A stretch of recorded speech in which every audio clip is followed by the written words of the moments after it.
Sheila? Oh yeah, I'm on. Are we good to go?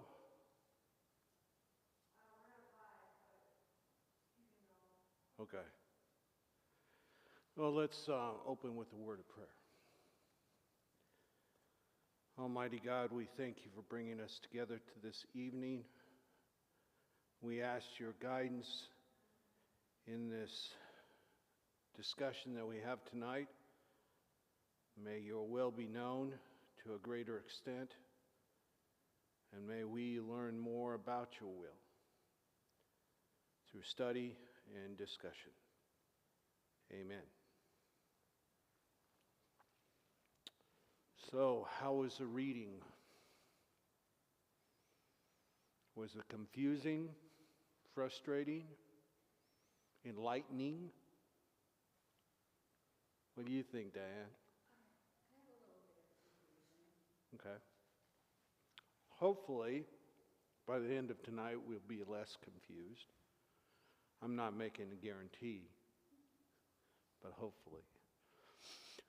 What I thought I'd start with is, if you look at the first lesson on the first chapter, creation, I think in the book, well, if you look at the start of this lesson, there's on page 15, again, they have the affirmations. I just wanted to go over them again because I think the sense I get from this study is that that these affirmations are going to be kind of a guiding principles as we go along. So it's good to revisit them. Number one, God creates creation and has a specific purpose for it. In other words, creation is intentional. It's not an accident.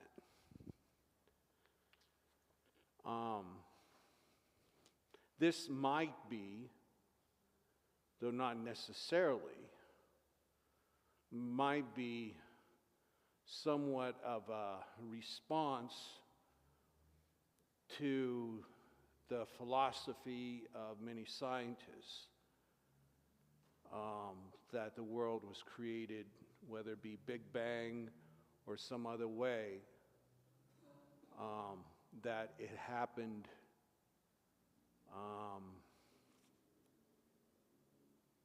in an accidental way.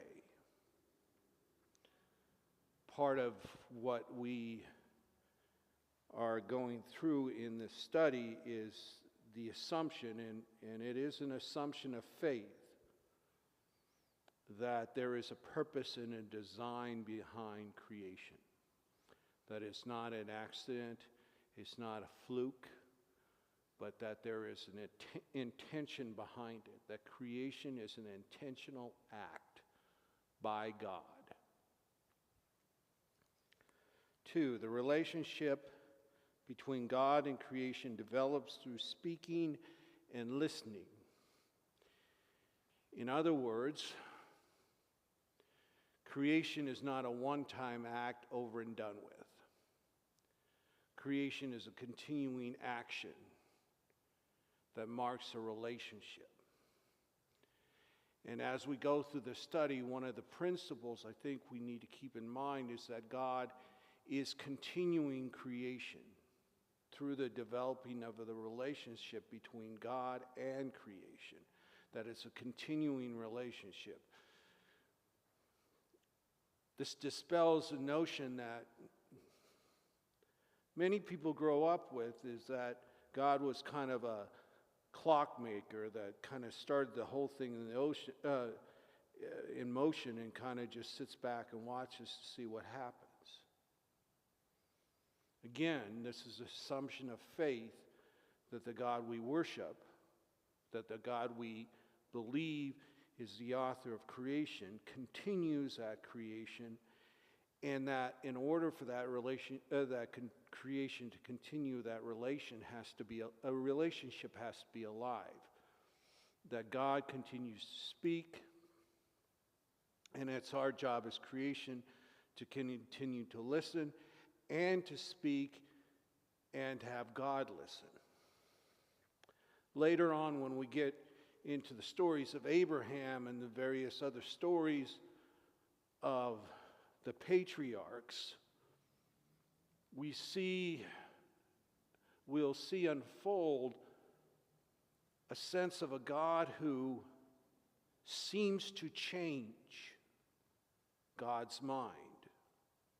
I'm thinking most clearly, the clear example of this is, remember the story of Sodom and Gomorrah? Anybody? What happens at the beginning is God says to to Lot, now my memory, but God speaks and says, I wanted to, Sodom has become evil and it needs to be destroyed. And actually it's Abraham. And Abraham says, don't destroy the whole city. And God says, okay, if you find 100 people that are good, I won't destroy the city. Abraham says, 100? How about 50? Okay, if you find 50 people, I won't destroy the city. Well, what about 10? There's a bargaining going on between Abraham and God about how many good people need to exist in Sodom for God not to destroy it. There seems to be a willingness to have that conversation and a willingness for God to change God's mind. That's an understanding that goes on through Genesis. And it raises the question, do we believe in a God that is willing to change God's mind? Or is that just an act? So these type of questions that we need to ask of the text. But one of the things I think is valuable is that keeping that conversation and that connection going is an important part of the way God creates and the way God acts in the world. God is not an arbitrary actor. God acts in creation within the relationship that God has with creation. Does that make sense? Third, God's word to creation is a sovereign call, but is a kind of call which invites obedience rather than demanding allegiance. What does that say about us? We have a choice. We are not mere pawns of God. So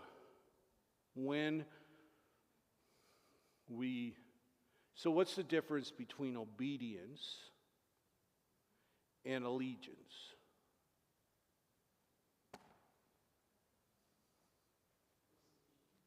What? I know, yeah. Decision. Choice, right? So, there's an invitation to be obedient. What is required in that? If someone accepts the invitation to be obedient, what is necessary in order for that person to accept that invitation? Trust. Because you're not going to promise to be obedient to someone that you think there's a possibility might hurt you, right? Allegiance, at least allegiance that is demanded, trust isn't even involved, is it? Because it's not a choice. We don't have the freedom to say no. 4, God loves creation, but creation refuses to let God be God. What do you think is meant by that statement?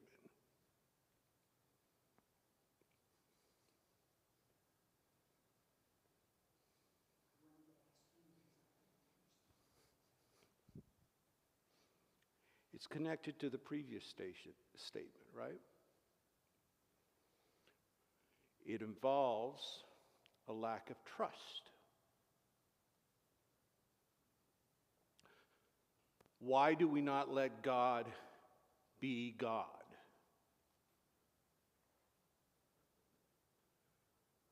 Because we're afraid that God either will abandon us or is not sufficient. I've made this statement a number of times in my career. There's 2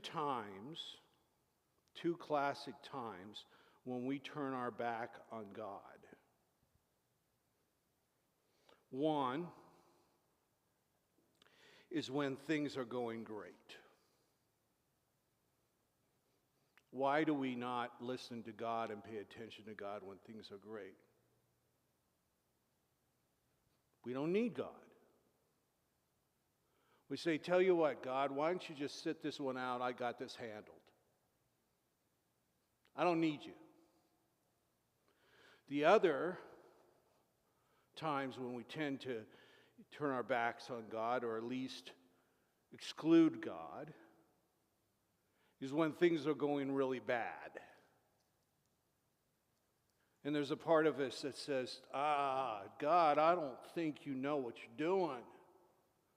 Things aren't getting any better. Maybe it's better if I take the wheel, if I take control. In both cases, God being God says, okay, go ahead. Let me know how it works out, will you? And before long, what happens? God, I think maybe I need you after all. So that's kind of what happens in the book of Genesis, is there is a sense of people, whether it be in the story, the text we're talking about tonight,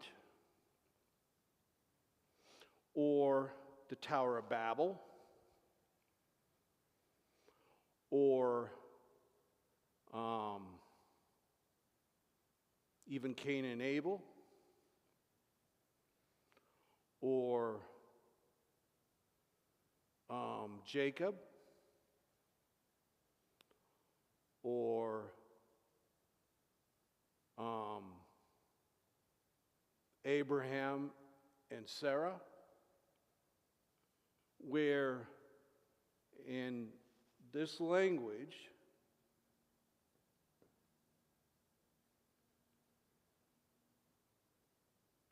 creation or the people say, we know what's best for ourselves, and we want to make the decision. Because the only thing we can trust is our choice. And so there's this point 5, there's this tension between what God's purpose is for us and our rebellion against that purpose. Not necessarily because we think that God's purpose is wrong, but we want the right to decide for ourselves. We want the freedom.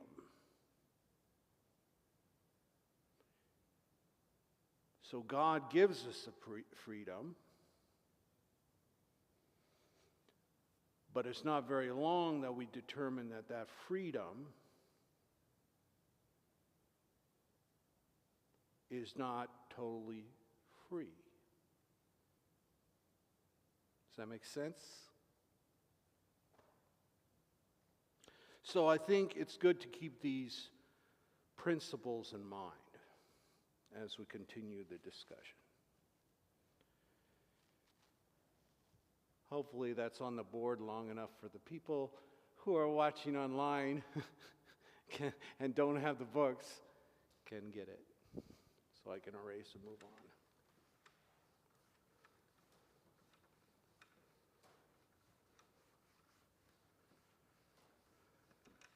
Now I have a handout.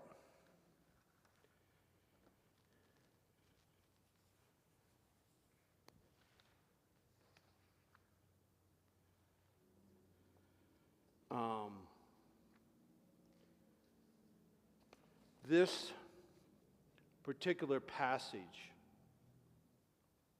has caused a lot of discussion and more than a few misunderstandings or mistaken beliefs about why this story is important and what this story has to tell us.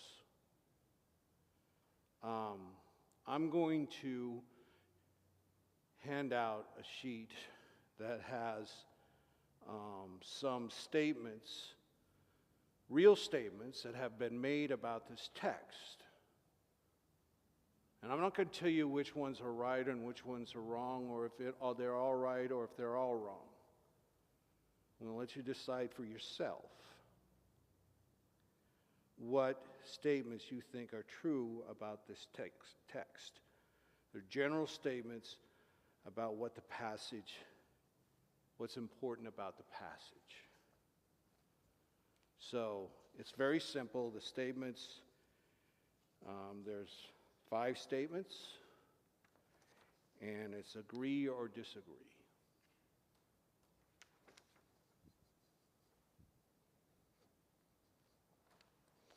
And for the people watching online, I'll read the statements aloud.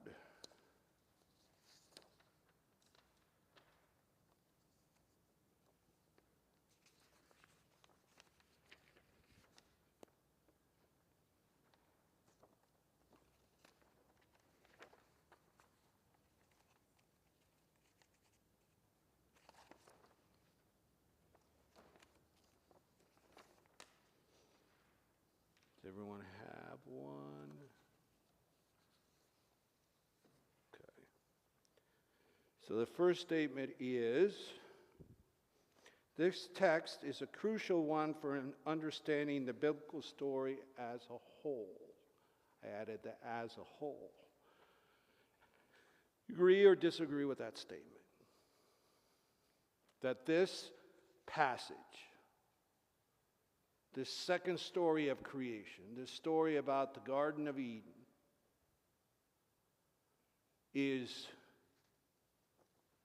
one of, if not the most crucial story in understanding the biblical story. Agree? Anybody disagree?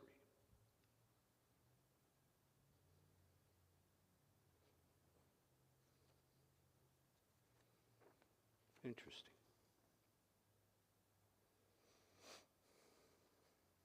Why do you think it is a true statement? Why do you agree with it?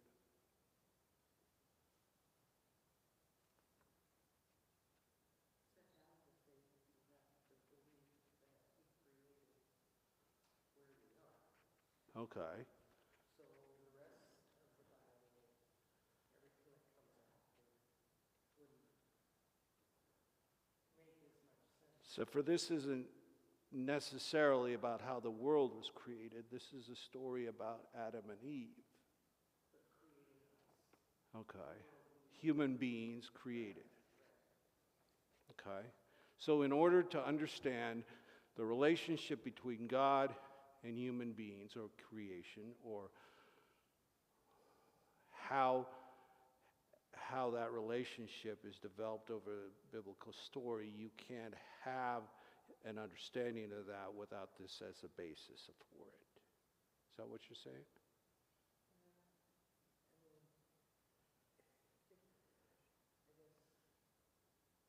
I'm just. No, I'm just trying to rethink what you said. Okay. What you said again, too. Yeah. If I'm rephrasing it wrong, then. So this is foundational, right? This story about how we understand our relationship with God, right? And maybe the presence of how evil came into the world. Okay. This text contains the decisive account of humanity's fall. Agree or disagree?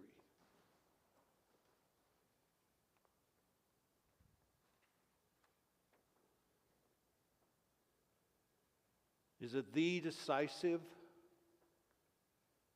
description? Count? The first one.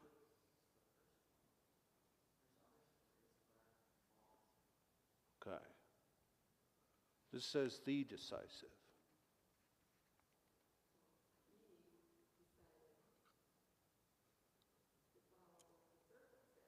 Right.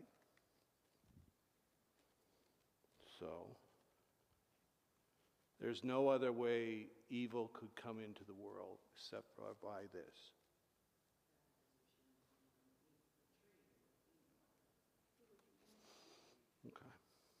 Okay. I'm just clarifying. I'm not arguing or disagreeing. This is just an exercise. This text explains how evil came into the world, kind of related to the one before, so you would all agree with that. This text contains the account of the origin of death.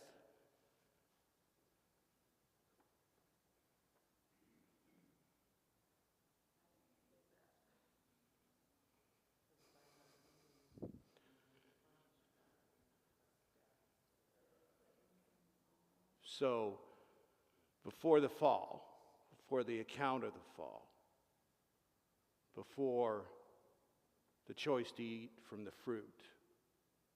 By the way, it's a fruit, it's not an apple necessarily. We don't know what kind of fruit, it just says fruit. That without that decision, the threat of death is not present. We don't know. But this explains why death came in. It says that we have to, God said we have to send them out of the garden unless they eat of the tree of life.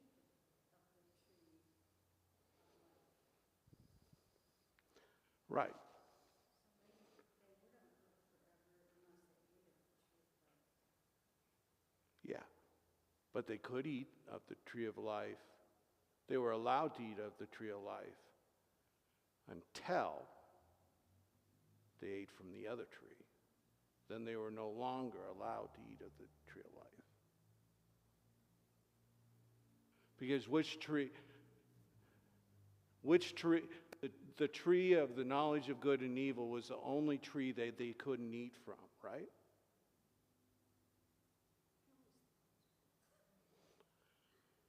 Well, let's look at the text.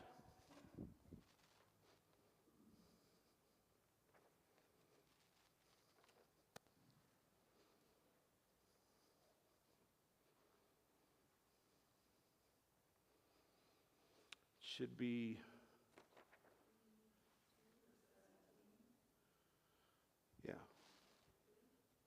want to read it real quick?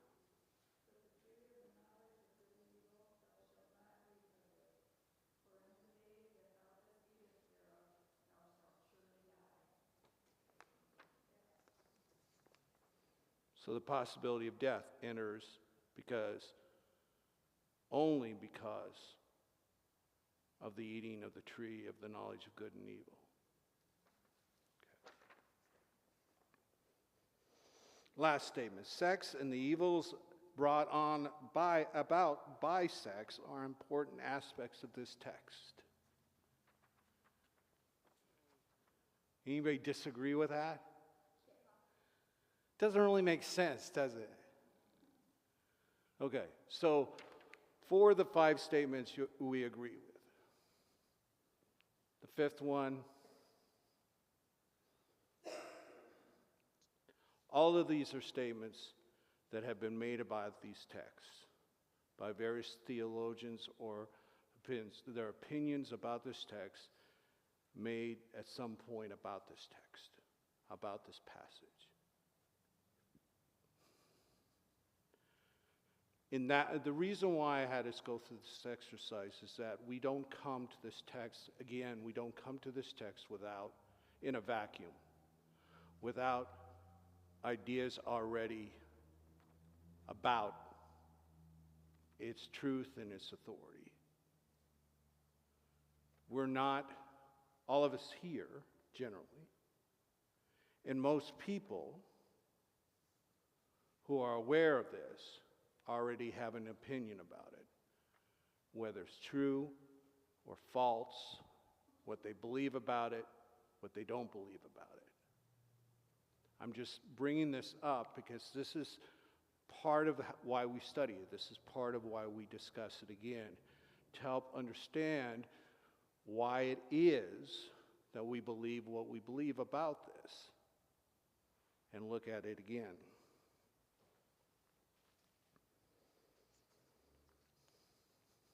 And I'm not going to let you know what I agree with and what I disagree with, because that's not my role here. Okay. So,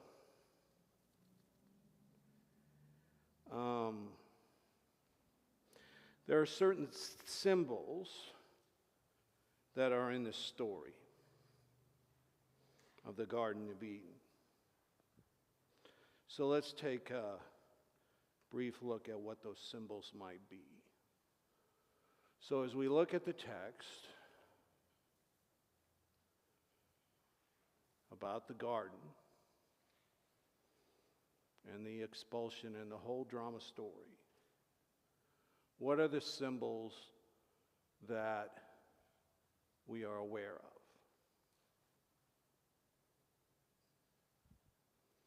By symbols, I mean things that mean something more than what they are.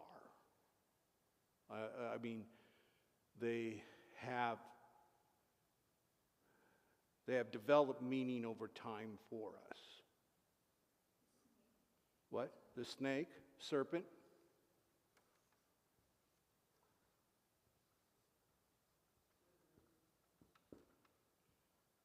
Fruit.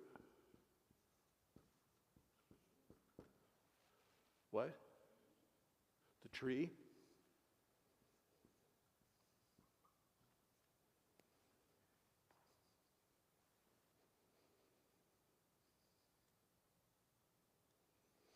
How about earlier than that? How about the creation of Adam and Eve? The rib.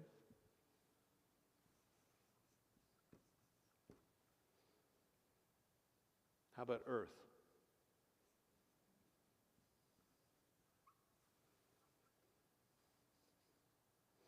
A couple jokes about that if you want to hear. Probably told them before. Did I tell you when the scientists decided that God wasn't relevant anymore? God wasn't necessary anymore? Yeah, get your own dirt. The other one involves Adam and Eve. Eve decides that, suspects that Adam is cheating on her, is having an affair. So she asks Adam, "Are you having an affair?" And he says, "No, of course not.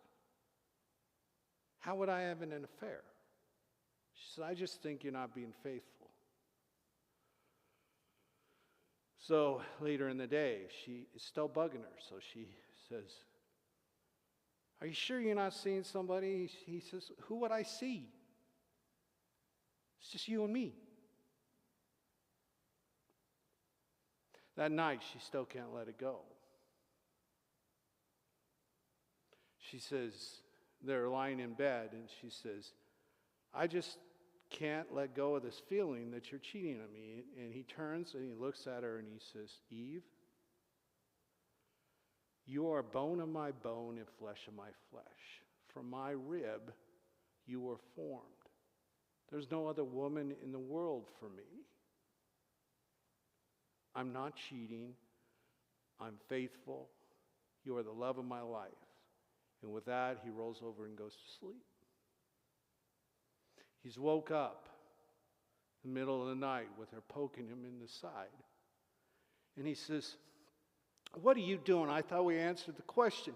You're bone of my bone, flesh of my flesh, from my rib you were formed. Why can't you let it be?" She goes, "Oh, I am. I'm just counting your ribs."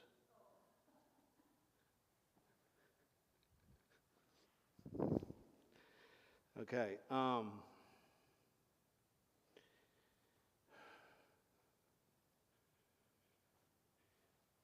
If this story had any of these symbols missing or changed, if it wasn't the serpent, say it was bison, would it change the authority of it? No. Okay. So let's break it down. Walter Brueggemann says that in this passage there are 4 scenes. This is a drama in 4 scenes. That we can break them down according this drama into 4 scenes or 4 parts. The first one is Genesis 2, 4b to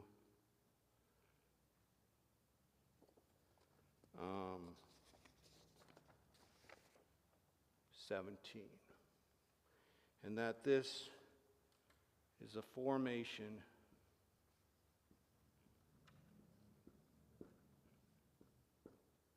of a human being.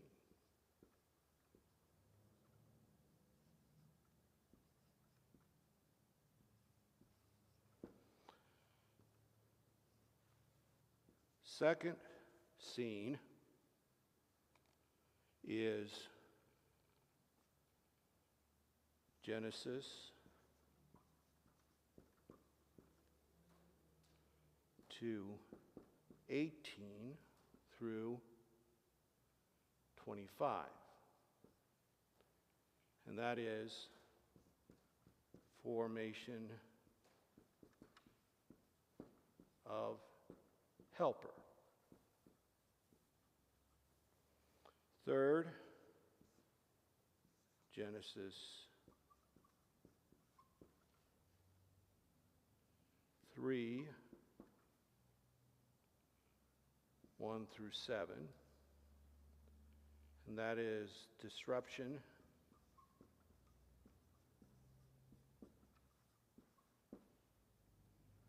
of the garden.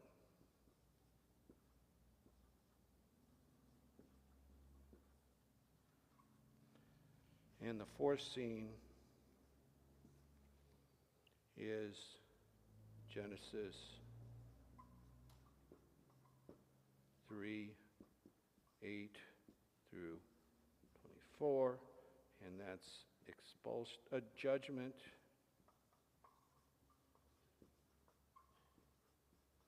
and expulsion.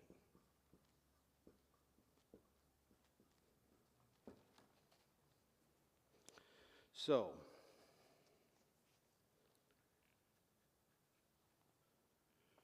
what we want to do is look at each one of these and say, what does it say about God? And what does it say about human beings? Right? So,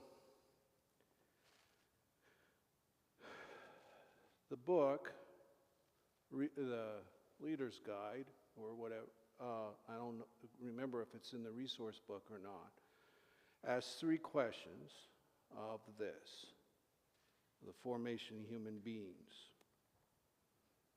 Formation, it says, the book says formation of the human creature, which is kind of an awkward way of saying it. Why don't we just say creation of Adam, okay? So, the book asks 3 questions about this formation of Adam. First of all, what vocation is given Adam?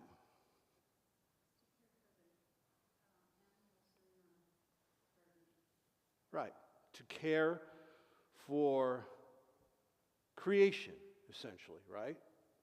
The animals, the plant life, all of that. And this is seen directly in what action?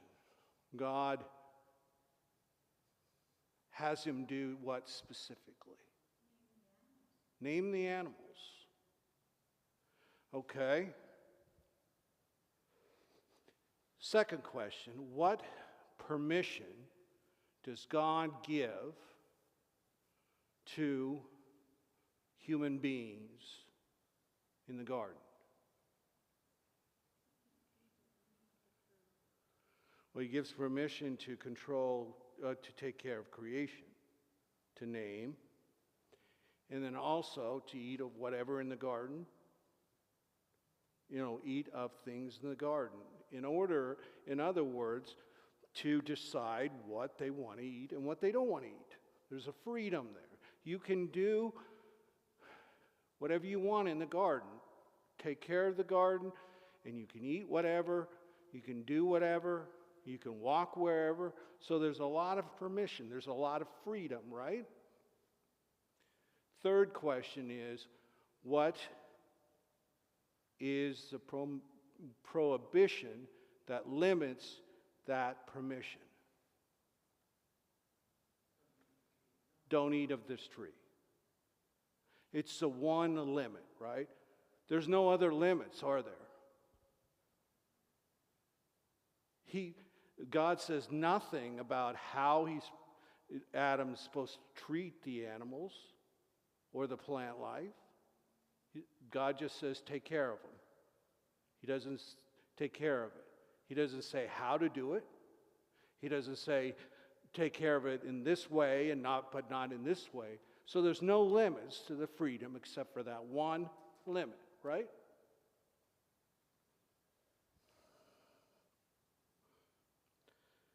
So this is a question that the book didn't ask, but I'm going to ask. Is freedom freedom if it has limits?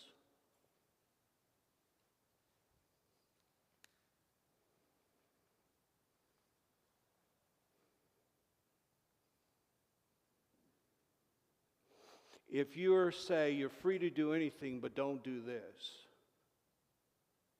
are you free to do anything? What?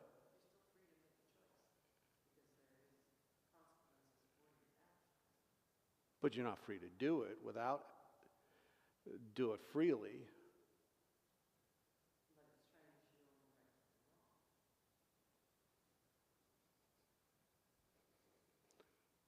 What does God say would happen if they do what he says not to do? They will surely die. Is that a real choice?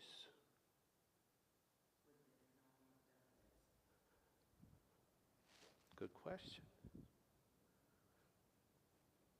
Would they have?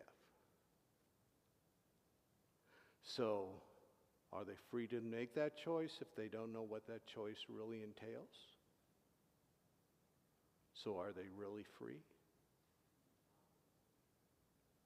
They're toddlers.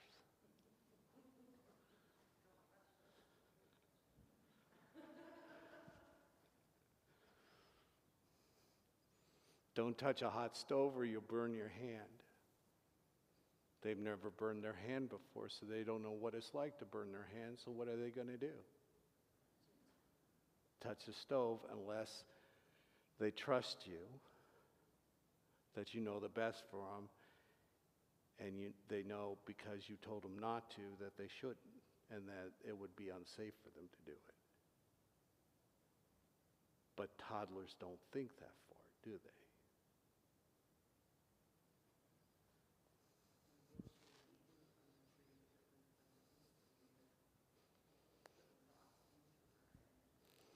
Okay, that's the next drama. Well, it's actually the third drama, right? Second drama. Questions they gave, is, what is meant by helper? Why does God say, I'm going to give Adam a helper?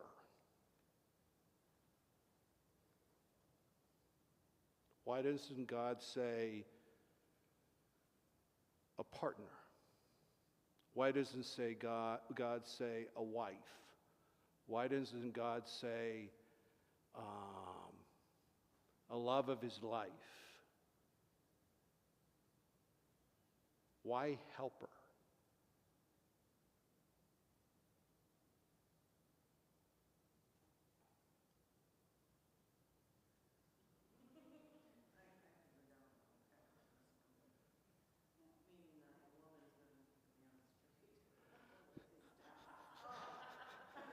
The woman. Notice that this is all women here, and I'm the only guy.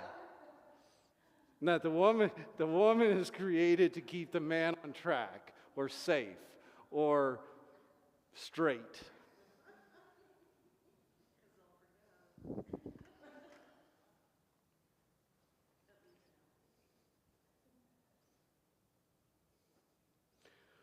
Why do you think God sees that Adam needs one?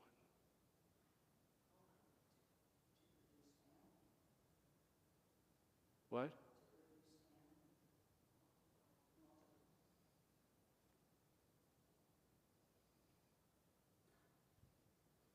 Except for in this creation story, there's nothing about being fruitful and multiply. That's the previous creation story. Loneliness.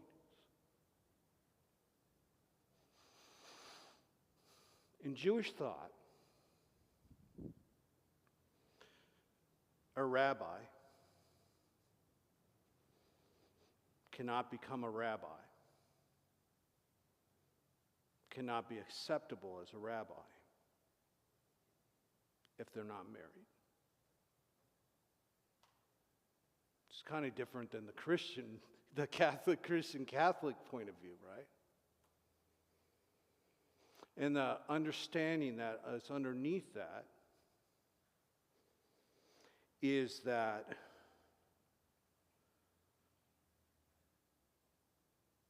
a person is not complete without a partner.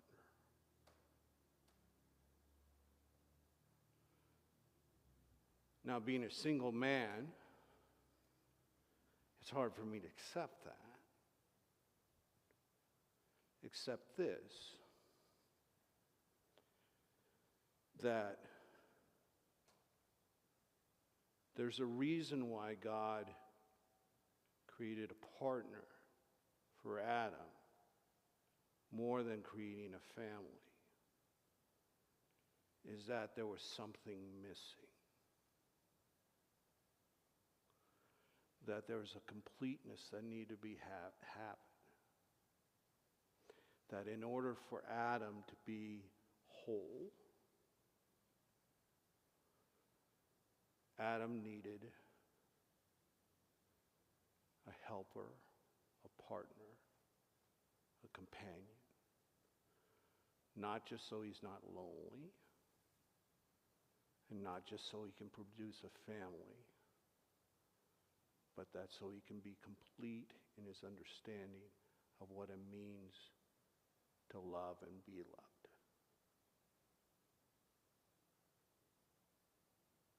That sound like a true statement? Well, I believe that God, when God made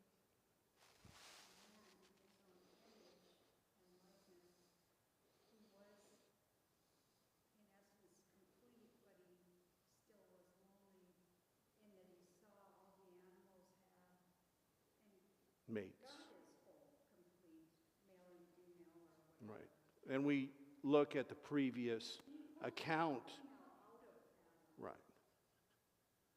So, and we see from the previous passage, the previous creation story,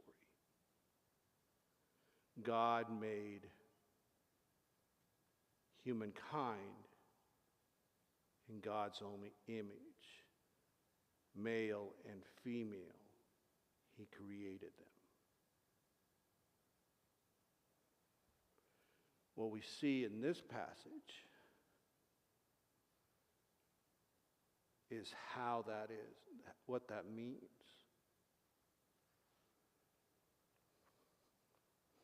So, here's a question. If Eve comes from Adam, was Eve designed to be subservient to Adam? If Adam was created first and Eve comes from Adam, is that story intentionally or unintentionally sending the message that women were designed to be subservient to men? I'm asking this question fully known that I am in a Bible study full of women. But it is a logical question to ask.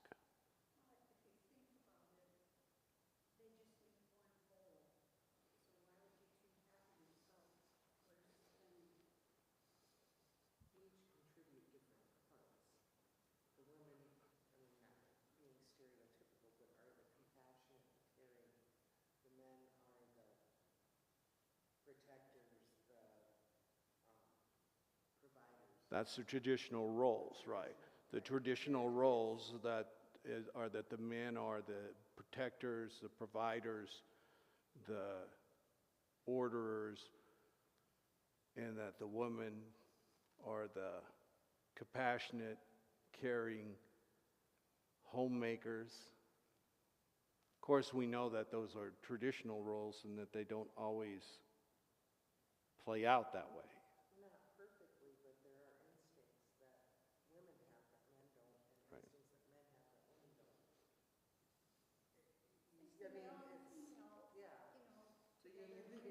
So they fit together. Do they complete each other? Can one be complete without the other?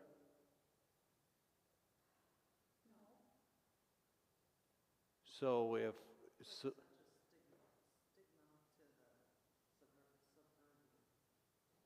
subservient?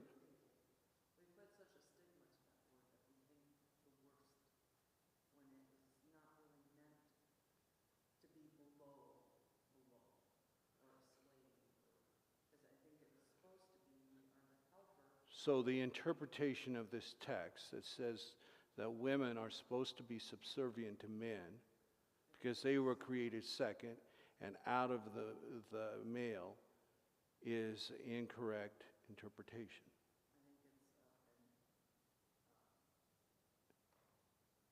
It's been overused. Right.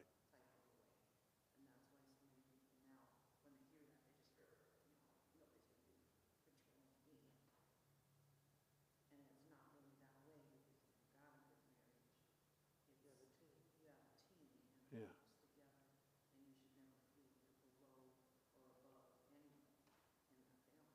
Does that also include people like me who are single?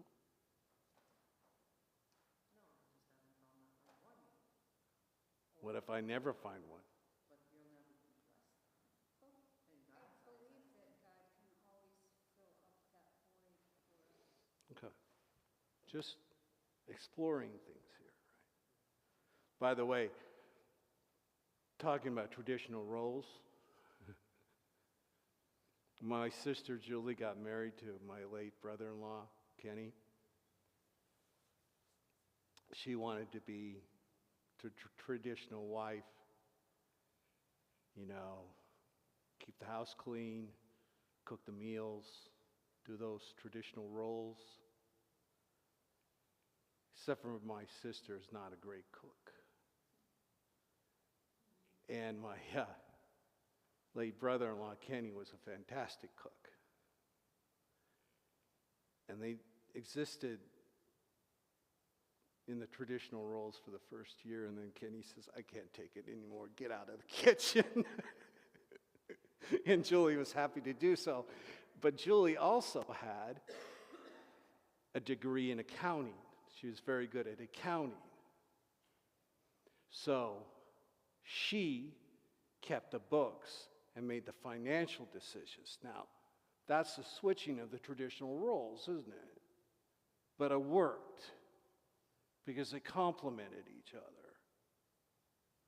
And the marriage was made whole because they were each doing what they were gifted to do.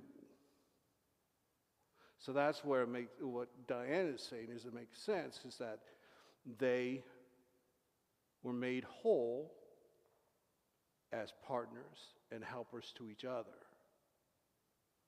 The reason why Eve is described as a helper is merely because she was created second, not because she was created less. That makes sense?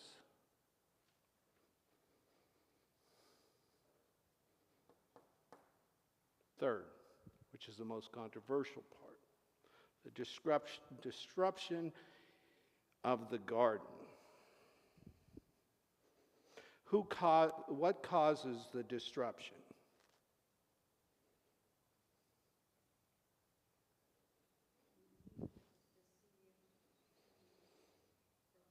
So what was the, right, but what was the initial cause of the disruption? The serpent. What were the methods that the serpent used? What? What was the method of deception?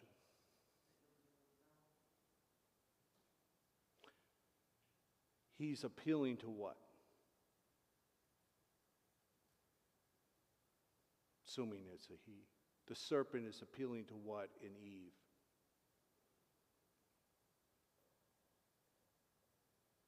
Pride, right? Sense of freedom, right? Serpent doesn't say necessarily it's good, that's what you do, that you eat, that the fruit is good.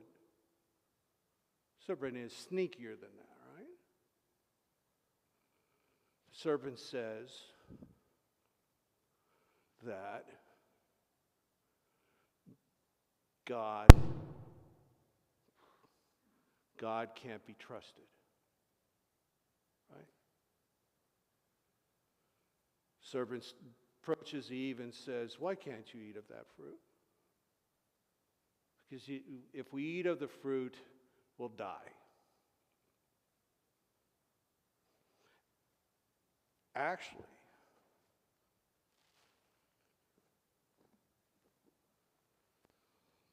Eve actually adds something.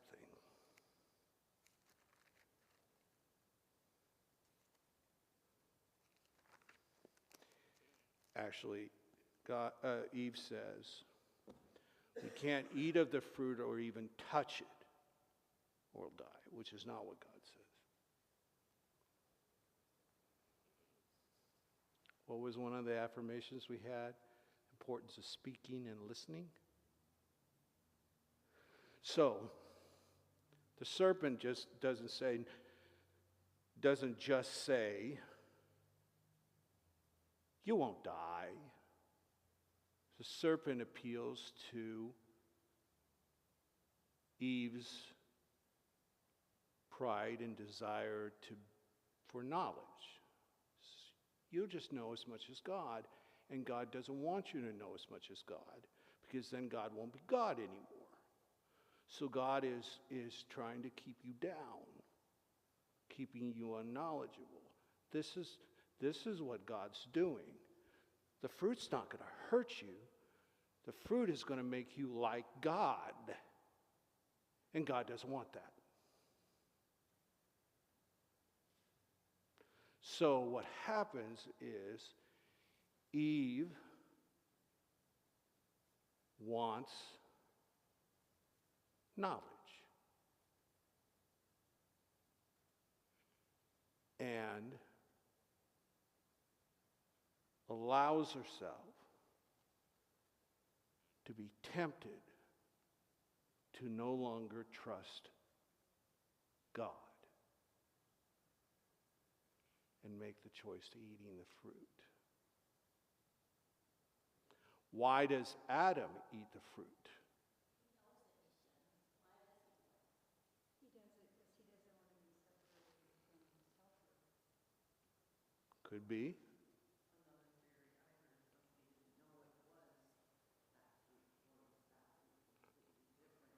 So she tricked him by giving him a fruit and saying it's fine.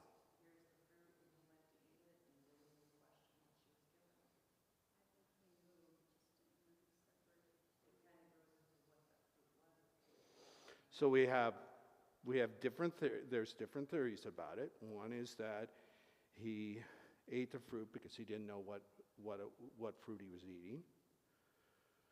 Second is that he ate the fruit because he knew that if he didn't eat the fruit, he would be separated from Eve, and he's meant to be with her.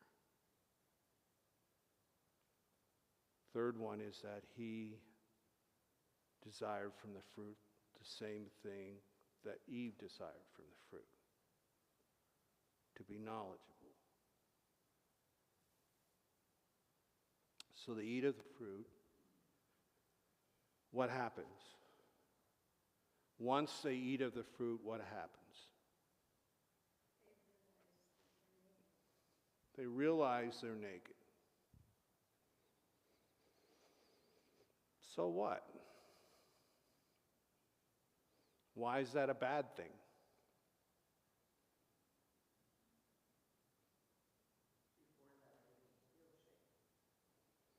So they're ashamed.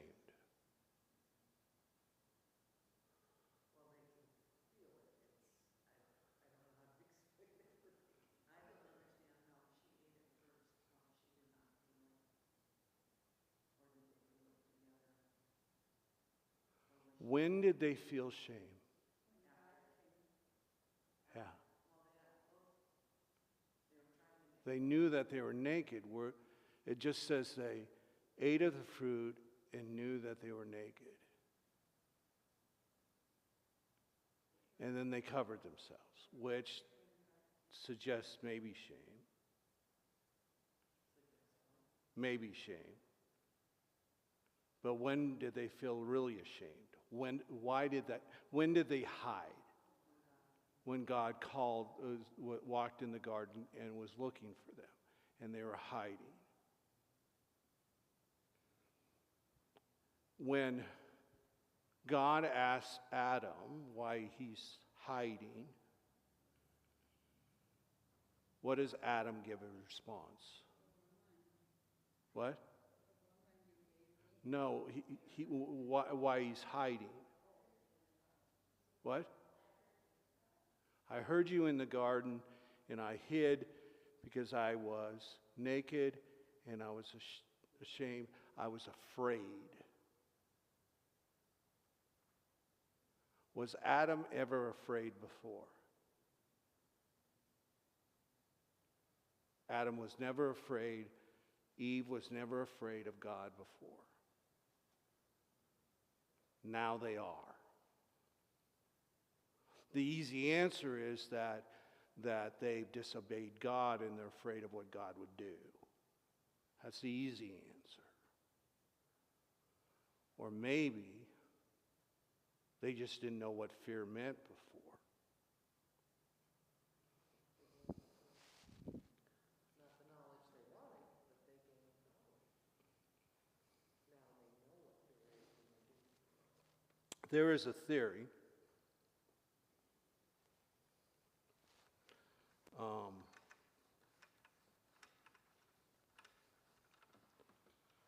that is presented about the garden. And that what caused them to leave the garden was not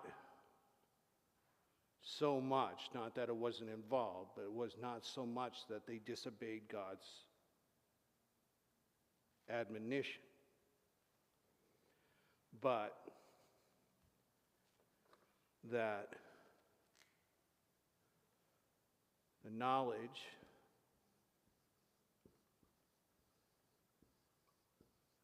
of good and evil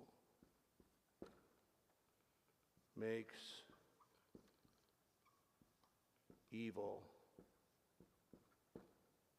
possible.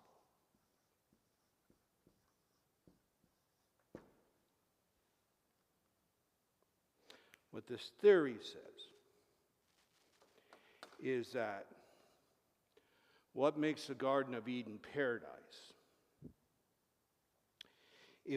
is that it was free of evil and the fear of death. And as long as that innocence, as long as that lack of knowledge exists,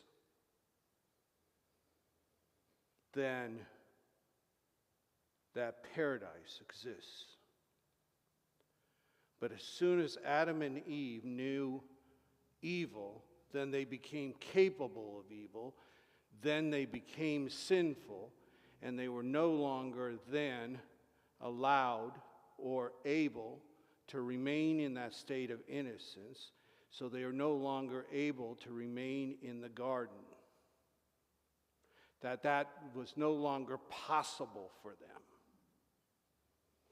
That the judgment is merely the natural conclusion of being in a state of imperfection and of being able to do evil. Before that, they were unable to do evil because they didn't know what evil was. And until you are able to choose to do evil, you're not capable of doing evil. That evil is a voluntary choice.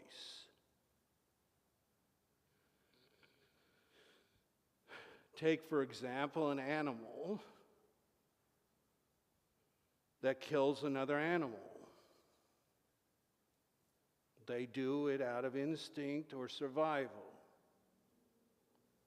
They don't kill another animal because they want to watch it die. They kill another animal because it's what they do to survive. They don't hate the other animal. They may have the instinct of being afraid of it or that it presents a danger, but they don't know how to do evil because they don't understand what evil is. They act out of instinct. The argument is that Adam and Eve fell from the state of grace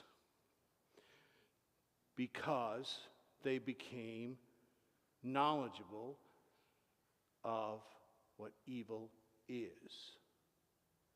And so they were no longer able to be in this perfect paradise.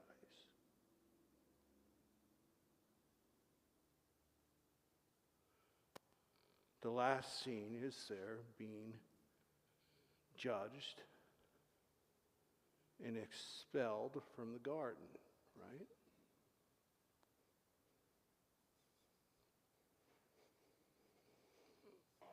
God says a number of things.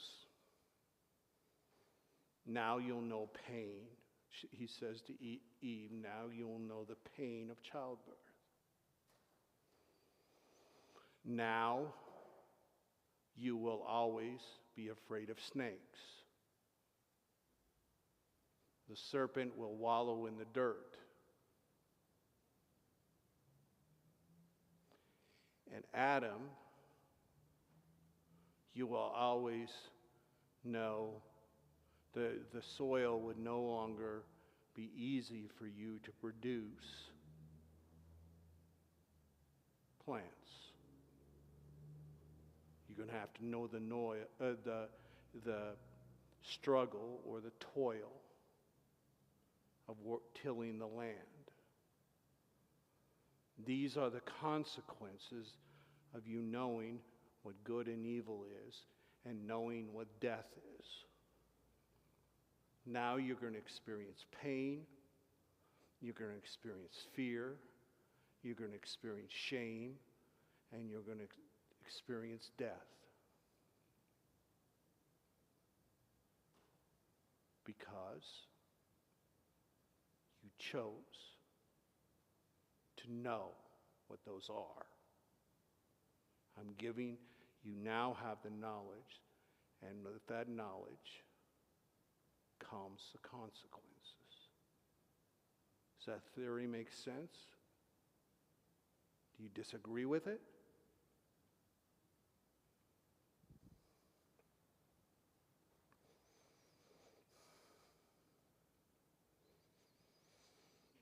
What is lost is the innocence.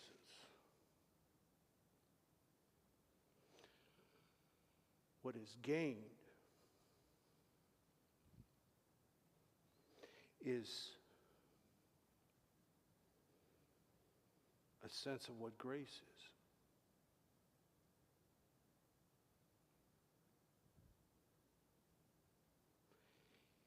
If we never did anything wrong, would we understand what it means to be forgiven?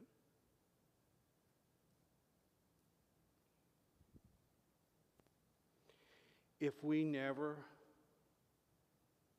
had the possibility of dying, would we know the value of life?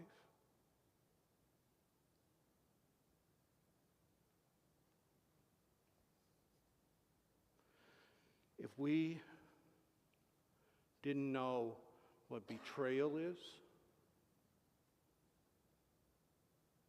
would we appreciate what faithfulness is? This is not meant to justify evil in this world. Evil is evil. What it does do is help us to understand a statement in the New Testament. God works through all things for the power of good. So, did God intend Adam and Eve to experience pain and death and toil and shame? No. God intended to spare all of them that. But creation, the created does what the created do. The toddlers will do what the toddlers will do. And God, the creative parent, will make it so that those mistakes, that disobedience, is not the end of the relationship. Do Adam and Eve die from eating the fruit? They eventually die, but they don't die. They're not poisoned by the fruit in that sense. They don't die immediately. So their understanding of what it meant is different than what happened. But once they ate the fruit, then death entered their life, along with sin and along with evil, where it didn't exist before. That's the fall.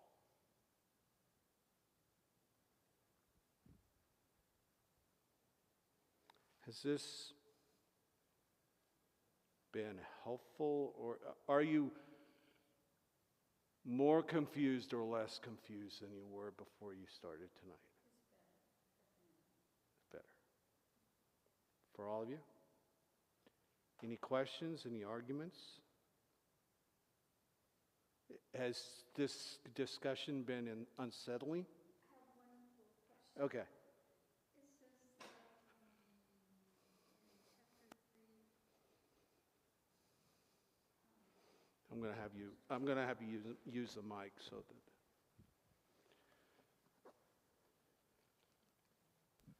I know. in chapter 3, verse 24, so he drove out the man, and he placed cherubim at the east of the Garden of Eden, and a flaming sword which turned every way to guard the tree of life. And let's see, I can't see. Oh, back up to 23. Therefore the Lord God sent him out of the Garden of Eden to till the ground from which he was taken. That always surprised me. So are you surprised by the angels or the what? No, by the fact that God sent him right back to the ground from which he was taken. They sent him to till the ground. Yeah. He didn't have to till that ground before. No, but it's interesting that God sent him right back there. No, not to the place where he was actually Yeah. created. It's ground in a general sense. Oh, okay. So Adam was created from the earth, so now he has to till the earth. That's the meaning of the passage. He's not sent to a specific place. He's sent to a purpose of tilling the ground. All right. That makes sense? Yeah. Okay.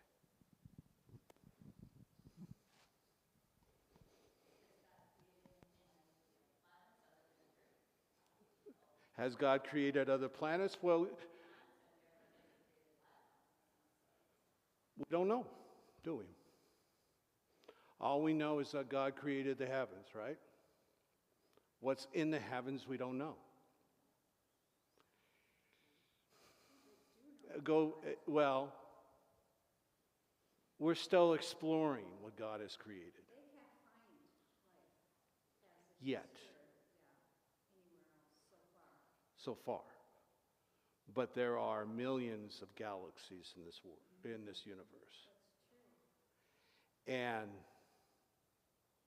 we don't know what exists in all those millions of galaxies. So there could be a galaxy millions of light years away from us that has life, and and they may or may not be asking the same questions that we're asking.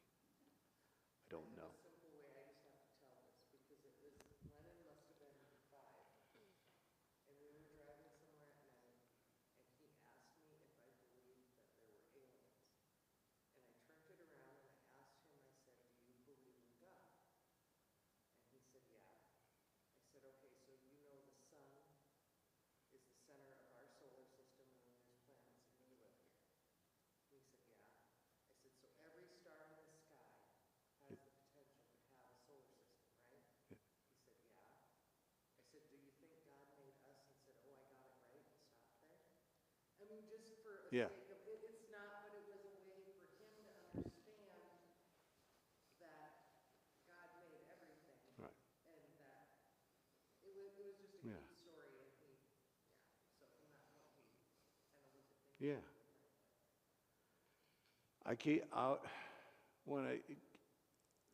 When I ponder on these questions, I keep coming back to one of my favorite theologians, Karl Rahner, who describes God as absolute mystery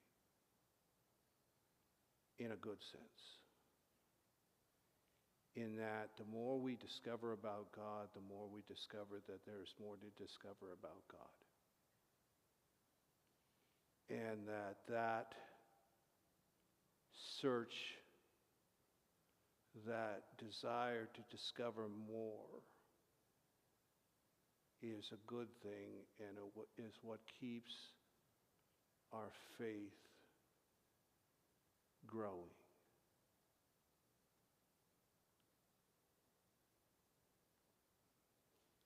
At one point, I don't know if he actually said it or not, but I heard somewhere that God is a question that we get to spend an eternity discovering the answer for.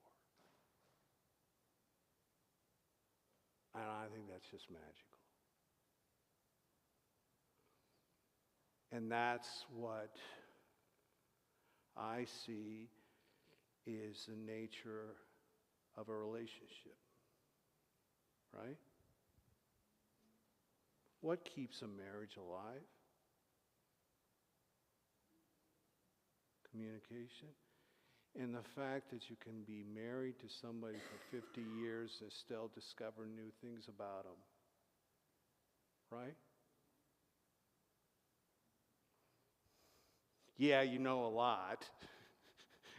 Yeah, you can make a statement, I can read you like a book. But you still are discovering something.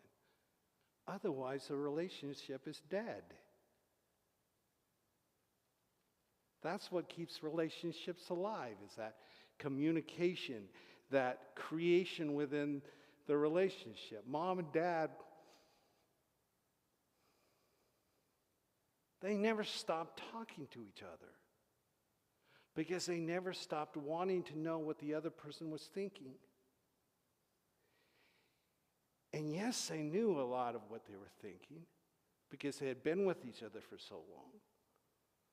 But that didn't end the conversation, and that didn't end the discovery. I would remember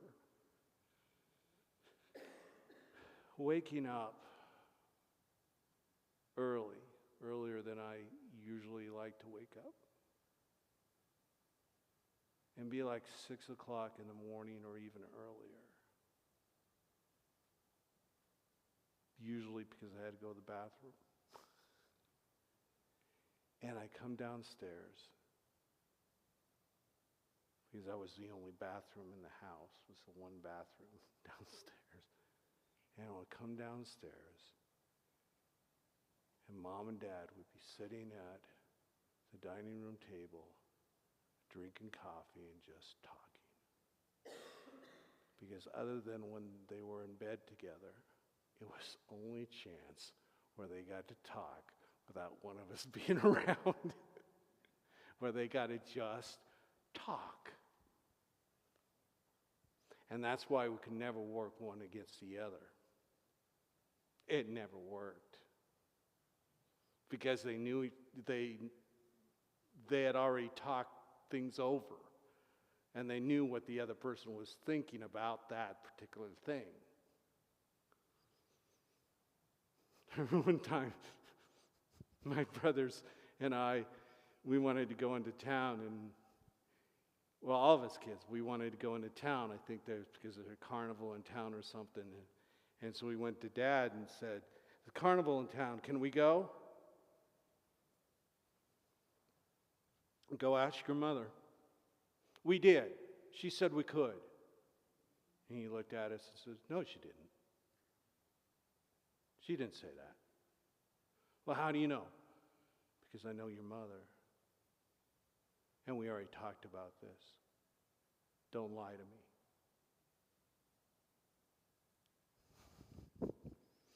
So we gave up. We gave up trying. All right. Knowledge of good and evil makes evil possible. We're not capable of doing evil unless we know what evil is. We can't make a choice to do evil unless we're given the freedom to make that choice.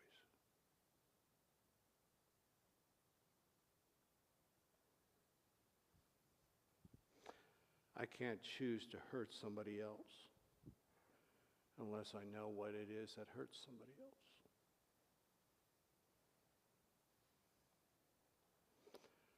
Mark Twain wrote a book called The Mysterious Stranger. And in it, there's this angel that visits these boys and teaches them.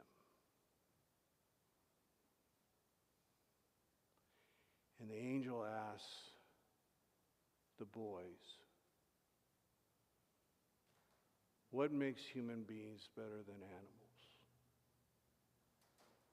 And one of the boys says, our knowledge of good and evil makes us superior to animals. And the angel looks at the boy and says, wrong. It makes you worse than animals. And the boy says, how so? And the angel says, because when an animal hurts another, it does not knowing what it's doing is wrong. When an animal does something or hurts something else, it doesn't know that what it's doing is wrong. When a human being, because they know the knowledge of good and evil, hurts something else, they're doing it with the full knowledge that it's hurting and it's wrong, and they choose to do it anyway. What the angel doesn't say, and what Twain doesn't say, because at this point in his life he's too bitter, is that the opposite is also true. That when an animal does something that benefits another animal, they're doing it out of reflex or something else. But when a human being does something good, he's choosing to do it out of love. Now, biologists would argue with me about that because they say, look at the elephants, look at the dolphins, look at the various animals. There's some feeling. There's obviously some feeling. There's some sort of affection there. Anybody who's had a dog or a pet knows that there's affection there. But the more we know about the difference between good and evil, that makes the choices that we make more intentional. Yes, that makes the evil that we do more evil, but it also makes the good that we do more good. Okay. I went way long today. Sorry.